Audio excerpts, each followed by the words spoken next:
President Trump instructing his new Treasury and Commerce secretaries to come up with plans for a new sovereign wealth fund for the United States. The idea has seen bipartisan interest in recent years, but as national correspondent Atra El-Nashar reports, America's national debt may need to be addressed first. One of President Trump's campaign promises, make America wealthy again. In his latest stack of executive orders is an attempt to build sovereign wealth through a government-owned investment fund. We're going to monetize the asset side of the U.S. balance sheet for the American people.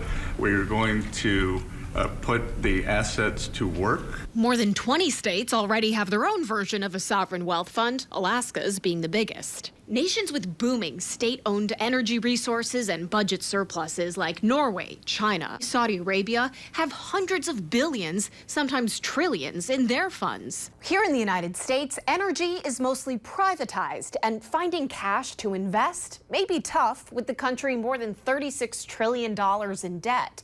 Not to mention, Congress has to find a way to raise the debt ceiling by mid-March to avoid a default. Still, the president is making tall promises about where a fund like this could go.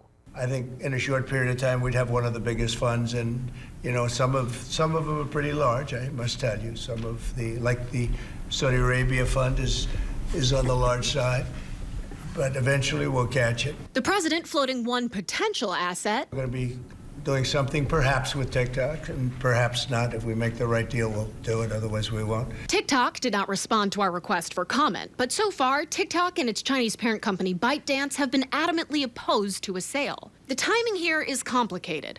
The new deadline for TikTok to be sold or banned in the U.S. is April 5th. But the president gave his Treasury and Commerce secretaries 90 days to come up with a plan for a sovereign wealth fund, which brings us to May 4th. Then it's up to Congress to actually establish the fund or not, a process that could take months. On Capitol Hill, I'm Atra El-Nashar reporting.